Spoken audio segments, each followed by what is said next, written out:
अब हम चांचल पास के बहुत करीब हैं। सामने खड़े ये पहाड़ सिर्फ पत्थरों का ढेर नहीं है, ये समय के गवाह हैं। इन्होंने ना जाने कितनी पीढ़ियों को आते जाते देखा है। और नीचे बहती ये नदी, इसे कोई जल्दी नहीं है। इसे पता है कि मंजिल तक पहुंचने का सबसे अच्छा तरीका है लगातार बहते रहना। शायद ज़िंदगी भी कुछ ऐसी ही है, रुकना नहीं, बस बहते रहना है। मुझे नदियाँ हमेशा से पसंद हैं। नदियों से हमें बहुत कुछ सीखने को मिलता है। इनके रास्ते में चट्टानें भी आती हैं, गहरी खाई भी और मुश्किल भरे मोड़ भी, लेकिन ये कभी शिकायत नहीं करती। ये रास्ता नहीं खोजती, ये अपना रास्ता खुद बनाती हैं। कई बार हम जिंदगी में भी छोटी सी परेशानी से घबरा जाते हैं, लेकिन प्रकृति हर दिन हमें सिखाती है कि आगे बढ़ने की सबसे अच्छी टेक्निक है सिर्फ बहते रहना। Just go with flow.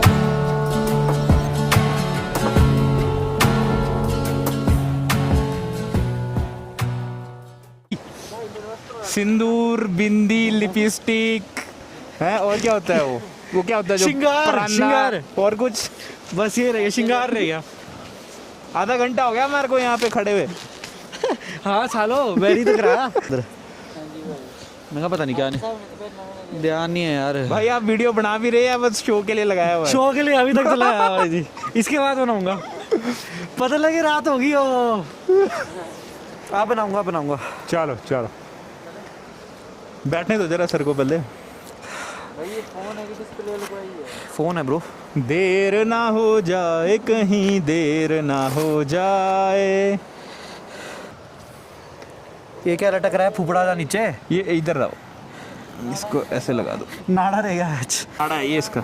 चलो जी, रेडी स्टेडी फोविनमा 3 2 1। ओहो मेरी लिपस्टिक लगानी तो रह ही गई। हमारा कनेक्टेड है ना, चले।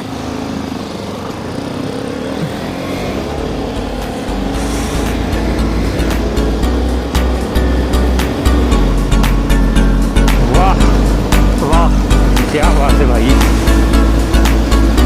हाय ऐसे ट्रिप 2-3 महीने में एक बार लग जाए तो मज़ा आ जाए। तो मज़ा आ जाए। क्यों? आप बंद कर दिया थोड़ी देर। हाँ अभी मैंने चालू किया ना। आओ अभी आगे आओ आप। मैं डिस्टेंस मेंटेन रखता हूँ। ओके कमिंग चलो चलो कर लो ओवरटेक, कोई नहीं है। वेरी गुड, ये बड़ी बात। भाई सेबों के पेड़ देख रहे हो अभी तो कितने लगे हुए, इधर भी लगा रखे हैं लोगों ने। हाँ मोटा पैसा है भाई इधर। भाई मैं छोड़ रहा हूँ जॉब, मैं यहाँ सेब का पेड़ लगाऊंगा। मैं पेड़ लगाने जमीन खरीदनी पड़ेगी पहले। कोई ना, जमीन में दूसरों की जमीनों में लगा दूंगा।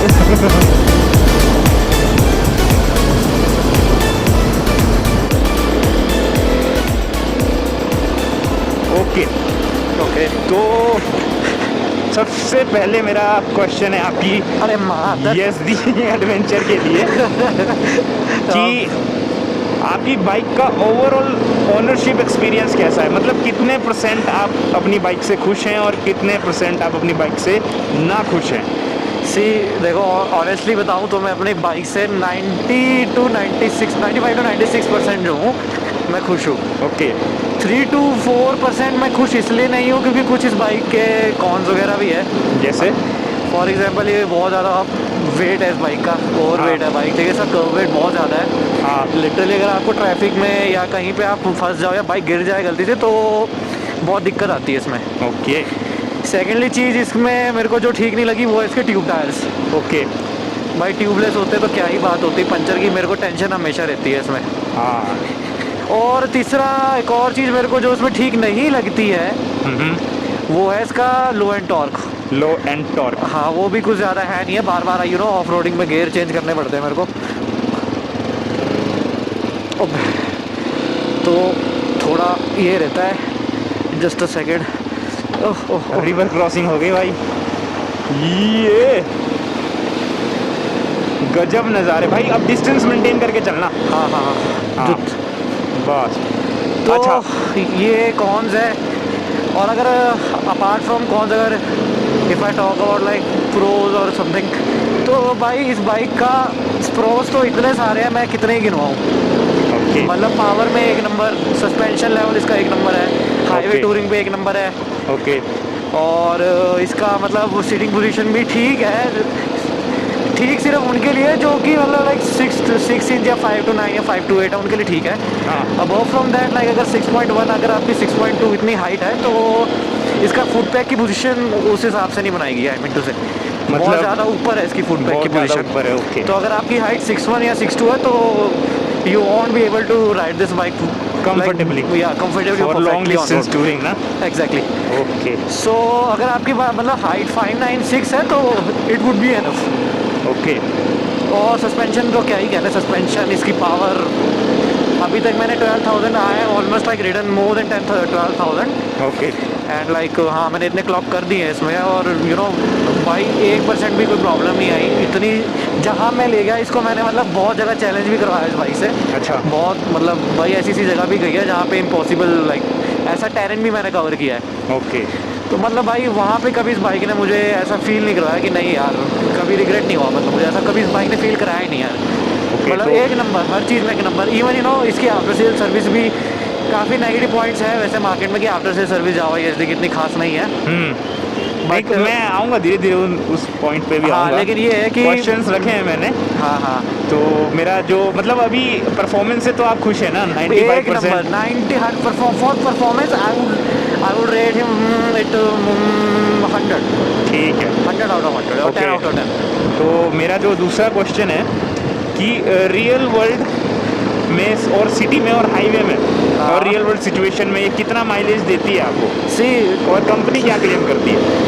टू बी ऑनेस्ट कंपनी का क्लेम है ये आपको 29-30 मैक्स टू मैक्स निकाल दे देगी okay in city. But coming to the real world, coming to the like reality check दूँ मैं तो भाई मुझे इस टाइम सिटी में माइलेज मिलती है सिर्फ 21 to 25। ओके ठीक है, और अगर मैं हाईवे टूरिंग की बात करूँ तो मैक्सिमम ये 27 या 28 दे देगी मुझे। 28 हाईवे में? 30 तो बहुत रेयर, 30 इसने आज तक दी नहीं मुझे, मेरे को कभी फील, क्योंकि मैं इसका DT भी चेक करता हूँ तो 30 तो नहीं दे पाती है भाई ये।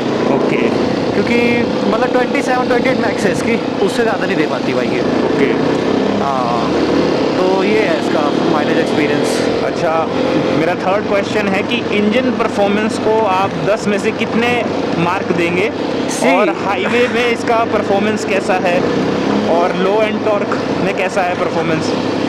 सी ऑनेस्टली बताऊँ तो हाईवे टूरिंग में तो वेल एंड गुड है ये बाइक। आप इसको जितना खींचोगे, जितना मतलब अगर आपको स्टेबिलिटी चाहिए तो इस बाइक में वो है। ठीक है ओके और पावर तो ऑब्वियसली है इस बाइक में, हाईवे टूरिंग के लिए बेस्ट बाइक है ये इस बजट में। ओके सेकेंडली अगर इंजन की बात करूँ, थोड़ा सा रिफाइनमेंट इंजन में ज़रूरी है, मतलब इतना भी नहीं है रिफाइन की, पहले वाला जिसका ओल्डर वर्जन था उसका तो मतलब उससे तो काफ़ी ज़्यादा इंप्रूवमेंट है इस वाले में, मतलब बहुत ज़्यादा इंजन रिफाइन कर दिया, बहुत स्मूथ हो गई है, शिफ्टिंग स्मूथ है, यू नो पिकअप बहुत ज़्यादा स्मूथ है बाइक का, तो काफ़ी बट हाँ मैं ये कह सकता हूँ कि थोड़ा सा हो सकता था उसका इंजन। नाइस। ओके, मेरा जो अगला फोर्थ क्वेश्चन है वो ये है कि लॉन्ग राइड्स और कम्यूट में कैसा परफॉर्मेंस दे रही है ये, कैसा कितना कंफर्टेबल है seat? See as you have seen me, ठीक है, लॉन्ग राइड में तो सीट कह सकता हूँ मैं आउट ऑफ 10 लाइक 7 to 6 इसको मैं रेटिंग दूंगा। ठीक है, इतनी भी ज़्यादा कंफर्टेबल नहीं है कि आपको लगेगा कि नहीं वाह मुझे चेंज कराने की ज़रूरत ही नहीं है। ओके एक मिनट जस्ट सेकंड, चेन करा देते हैं इनकी चेन। लूप करवानी, टाइट करवानी? या है कहाँ?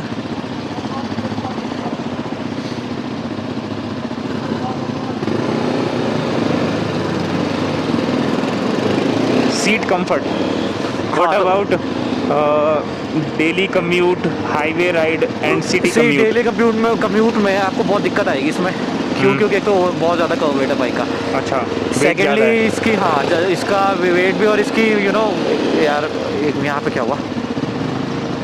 हाँ जी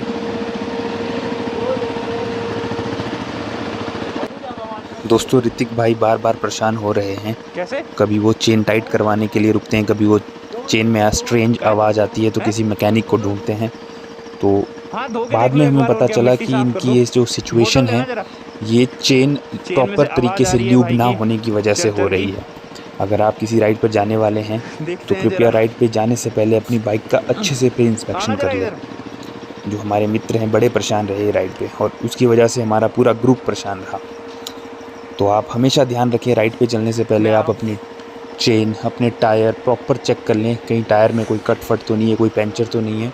क्योंकि अगर आप राइड के दौरान निकलते हैं, जैसे आज हम सुबह निकले और रात को वापस आए, तो प्रॉब्लम में फंस सकते थे। अगर एक बंदा फंसेगा तो पूरा का पूरा ग्रुप वहाँ पे फंस सकता है। तो कृपया अपने इन बातों का ध्यान रखें। हाँ यार, ये वही है, लूब नहीं हो रखी चेन बड़े टाइम से, आवाज़ उसी की आती है। ये घुमाओ इसको जरा, देखो उसी की आ रही है। मेरे को जहाँ तक लग रहा है कुछ टच तो नहीं हो रहा है इसमें चेन में कुछ।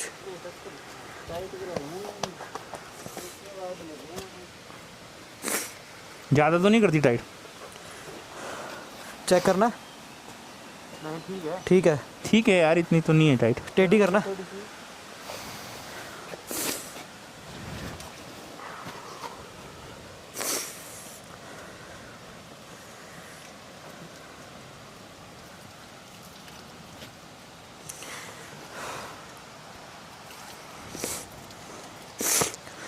ये चेन का ही है मेन, वो ऑयल नहीं है ना, पूरी सूखी पड़ी है चेन।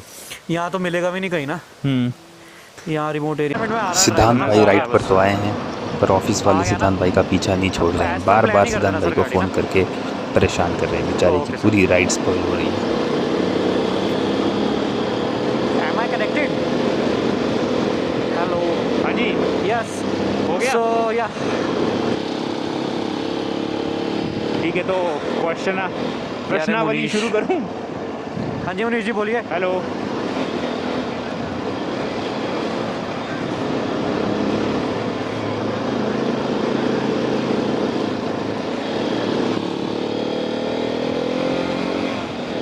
नहीं हूँ, मैं टूर पे आया हूँ ऑफिस के ना। हेलो। रोहन सर को करो फ़ोन, रोहन सर कर देंगे मेल ना, ठीक है। मैं बाहर हूँ आज।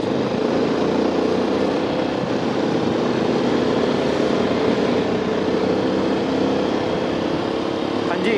हाँ, मैं क्या हो गया काम? ओके। मेजर कौन है? वो है इसकी हीटिंग इश्यूज़। ओके। बहुत ज़्यादा हीट करती है भाई, बहुत ज़्यादा। ओके। बहुत ज़्यादा हीट मारती है। इवन यू नो, अगर मतलब आप नॉर्मली भी इसको चला रहे हो, थर्ड गियर पे भी चला रहे हो, चाहे जितने मर्जी आरपीएम में चला रहे हो, इसने हीट मारना ही मारना है। और इसका रेडिएटर बहुत ज़्यादा चलता है, मतलब फ़ैन भी बहुत आवाज़ करेगा। ठीक है, मतलब हीटिंग इश्यूज़ इतना है कि हाँ मिनिमल है, बट ये है कि सिटी राइड में आपको फील होगी कि बाइक बहुत ज़्यादा हीट हो रही है। ओके। हाईवे पे आपको फील नहीं होगा, हाईवे पे आप चल रहे हो, हाईवे पे भी हीट मारेगी, बट मैनेजेबल है। ओके। हाँ, लेकिन सिटी में इसका थोड़ा रहेगा, हीट के इश्यूज़ रहते हैं। बाकी थोड़ा सा ये है कि बाइक थोड़ी चौड़ी है, तो इतना छोटे छोटे पतले पतले वहाँ सिटी ट्रैफिक में यू नो वैसे भी छोटी छोटी जगह से निकालना, बार बार रुकना, बार बार बाइक चलाना, तो ये थोड़ा इसमें इश्यूज़ है। ये थोड़ा एडवेंचर बाइक है, तो as you know adventure bike में थोड़ा सा दिक्कत होती है ये सिटी राइड में, बिकॉज थोड़ी ऊंची बाइक है, तो बार बार आपको संभालनी पड़ेगी एक तरह मतलब से। सिटी में दिक्कत देती है, लेकिन हाईवे पे ठीक है। हाईवे पे एक नंबर है, हाईवे पे आपको कोई दिक्कत नहीं देगी। और सिटी राइड में सिर्फ हीटिंग इश्यूज़ है, वो भी मैनेजेबल है, इतने नहीं है कि बहुत ज़्यादा है। ओके। अगर मैं इस सेगमेंट में बात करूँ ना, फॉर एग्जांपल अगर मैं इसका KTM का ही ले लूँ या फिर हिमालयन ले लूँ, वो तो बहुत ज़्यादा हीट करती है। ओके। हाउएवर उसका इंजन थोड़ा बड़ा है, 450 है, और इसका इंजन थोड़ा छोटा है, बट फिर भी अगर मैं कंपेयर करूँ तो भाई मतलब मैनेजेबल हीटिंग इश्यूज़ है। पर हाँ, आपको ये है कि सिटी में आपको फील होएगा कि भाई बहुत हीट हो रही है बाइक। ओके। ये रहेगा बस। बाकी ऑल अराउंड बोलूँ तो भाई बाइक बहुत अच्छी है। बाइक आप जहाँ मर्जी, जैसे मर्जी, जिधर मर्जी ले जाओ। हाँ, बस इसका ध्यान रख लेना, एक बार ये गिर गई, खड़े खड़े भी गिर गई, तो भाई इसको संभालना बड़ा मुश्किल है। तो हाँ, और अगर एक बार भी डिसबैलेंस हो गई सिटी में, तो हल्की सी भी डिसबैलेंस हुई ना, तो ये बाइक गिरनी है, फिर नहीं ये समझ सकते, फिर नहीं इसको संभाल सकता बंदा। और ऑफ रोडिंग करते हुए कॉन्फिडेंस कैसा रहता है? सी ऑफ रोडिंग में कॉन्फिडेंस मैं सच्ची बताऊँ तो मेरा तो कॉन्फिडेंस 100 में से सिर्फ 40 रहता है, या 10 में से 4 रहता है, और 4 और 5। ओके। क्योंकि इसका वेट बहुत है, ठीक है। सेकेंडली इसका मेरे को ट्यूब का बहुत ज़्यादा ये वो लगता है, और थर्ड इसकी हैंडलिंग पोजीशन भी बहुत थोड़ी नीचे है, थोड़ी सी हाइट ऊपर होती है हैंडल की, तो थोड़ा सा यू नो सैंडिंग में भी मेरे को ईजी रहता है ऑफ रोडिंग में। ओके। या निकालना बहुत ईजी रहता है। तो बट हाँ ठीक है, ग्राउंड क्लियरेंस भी अच्छी दी है कंपनी ने बहुत, तो बड़ी बड़ी जगहों से या निकल जाती है बाइक बहुत ईजीली। ओके। हाँ ये ऑफ रोडिंग में भी ये है कि लो आपको बाइक में लो एंड टॉर्क चाहिए होता है, वो एक मस्ट चीज़ है, वो इसमें नहीं है इतना। तो बार बार आपको गियर शिफ्टिंग करनी पड़ेगी, बार बार गियर, तो वो थोड़ा दिक्कत देगी आपको बहुत। ओके। हाँ ये है ऑफ रोडिंग का इसका। ओके, मेरा 5th क्वेश्चन है, हाई स्पीड स्टेबिलिटी के बारे में क्या कहना है आपका? भाई हाई स्पीड स्टेबिलिटी में एक नंबर है बाइक। ऊपर से अगर आपने इसमें विंडशील्ड एक्सटेंडर लगा दिया ओके। तो भाई ये मजाल है, इसको आंधी भी उड़ा के ले जाए। अरे वाह। मैं वाइब्रेशंस है इसमें, मेरा जब बहुत ज़्यादा वीडियो डाल वाइब्रेशंस है, बट आप वो तब फील होंगे आपको जब आप 120 क्रॉस कर जाओगे। फुट पैक में सब वाइब्रेशंस आते हैं बहुत ज़्यादा ओके। गाड़ियाँ की।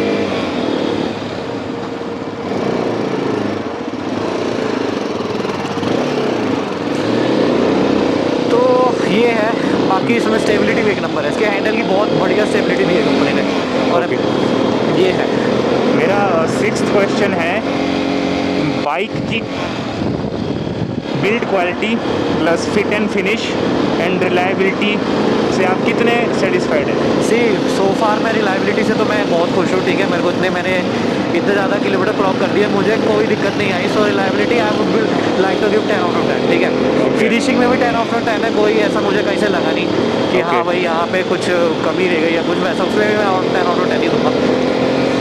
बहुत बढ़िया, कंपनी ने काम बहुत अच्छा किया है इसमें। बट हाँ इम्प्रूवमेंट बहुत ज़रूरी है, कई कई जगह में, मेजर जगह में इम्प्रूवमेंट्स है, जैसे कि कई कई रस्टिंग। वैसे रस्टिंग इसमें मैंने कभी तक तो कहीं पे भी ऐसे नोटिस नहीं करी कि रस्टिंग है। पुराने मॉडल्स में इसमें रस्टिंग के इश्यूज थे बहुत ज़्यादा। अच्छा। बट अब इस वाले में तो मेरे को अभी तक कहीं लगे नहीं है, बढ़िया चल रही है, फर्स्ट क्लास चल रही है, कहीं भी कोई दिक्कत नहीं आई है। Okay, nice. अच्छा, मेरा 7th क्वेश्चन है, रेगुलर सर्विस और मेंटेनेंस का मंथली खर्चा क्या बेयर कर रहे हैं आप?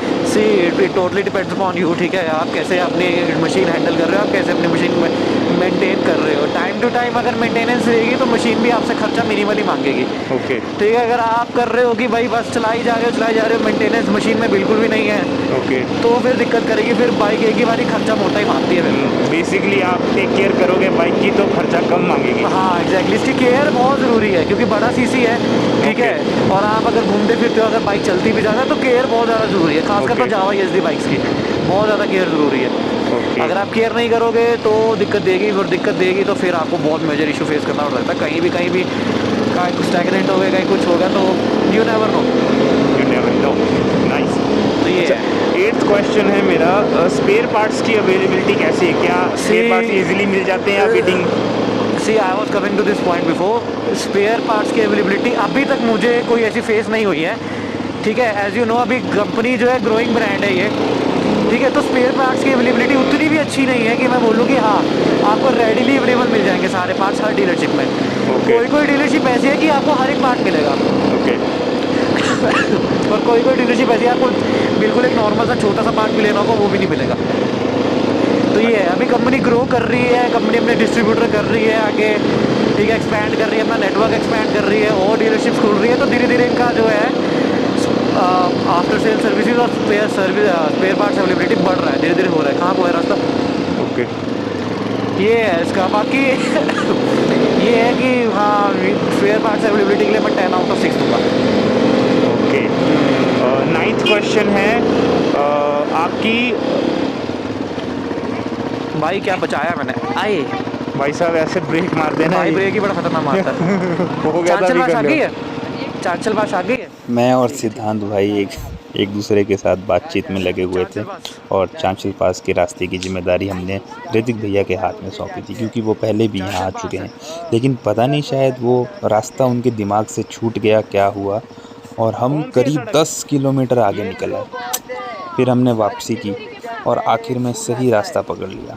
बट इस छोटी सी गलती से हमने ये सीखा कि यात्रा के हर कदम पे हमें ध्यान रखना पड़ता है।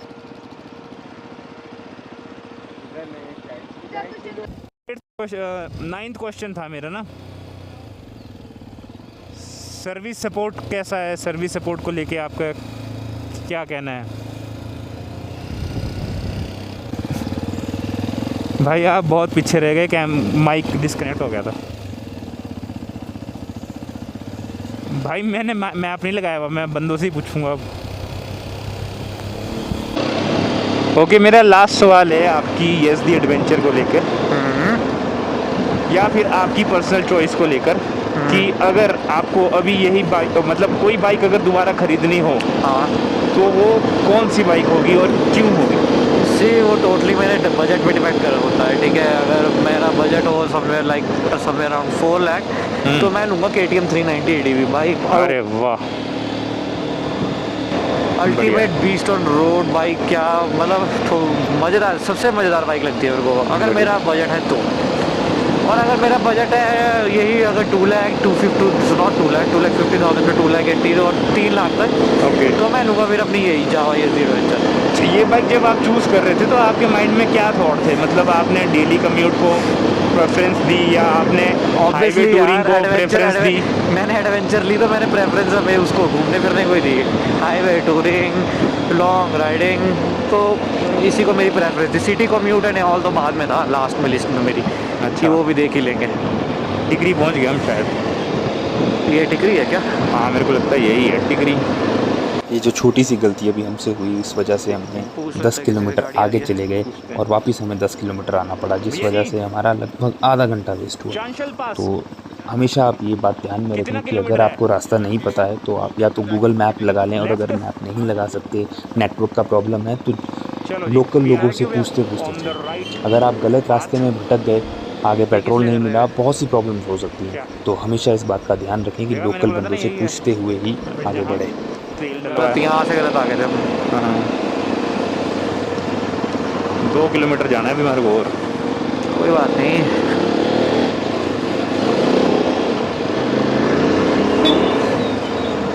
ये वाला है ना? नहीं नहीं, ये नहीं, 2 किलोमीटर बोला उसने। एक बार फिर कंफर्म कर लूँ, वैसे 2 किलोमीटर बोला था भाई जी। चांशल पास के लिए आगे पुल लगेगा, पुल लेफ्ट, ठीक है जी, थैंक यू है।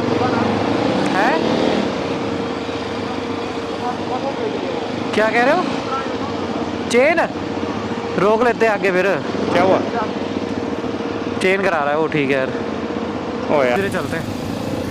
अभी भी आवाज़ आ रही है यार, मैंने चलाई थी तो उस टाइम आ नहीं रही थी आवाज़, कैसी आवाज़ आ रही है? पता नहीं यार, मेरे को लग रहा है जब चल रही है ना ज़्यादा तो आ रही है आवाज़, शायद डिस्क की ना हो आवाज़।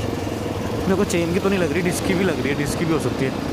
जब टच हो रहा है ना वो, हाँ ब्रेक पैड, तब तो आ रही है वो आवाज़, जहाँ तक मेरे को लग रहा है। हाँ मैं भी जब ब्रेक मार रहा हूँ तभी आवाज़ सुनी मैंने, ऐसे तो नहीं आ रही है। अब पता नहीं इंजन ब्रेकिंग भी यूज़ कर रहा है ये कि ब्रेक में चला हुआ। नहीं ब्रेक पे चला है तब तो भाई गर्म हो जाएगी डिस्क, तब तो काम तमाम ही है।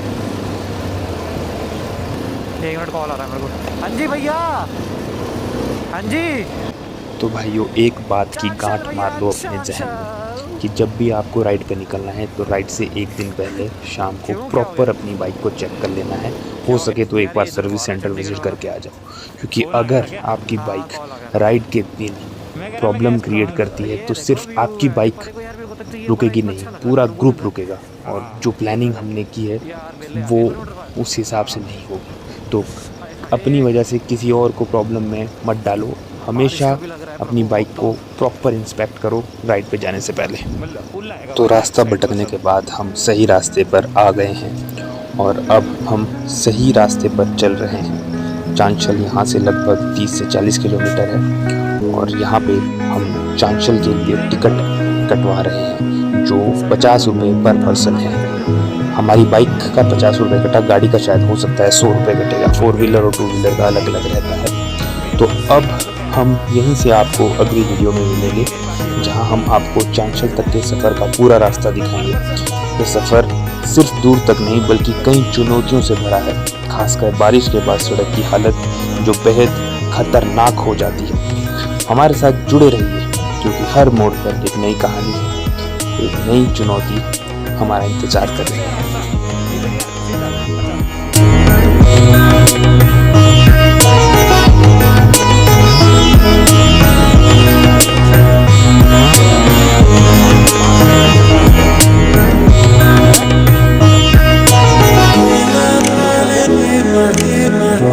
पता नहीं क्यों, ये मेरे को भी समझ नहीं आ रही।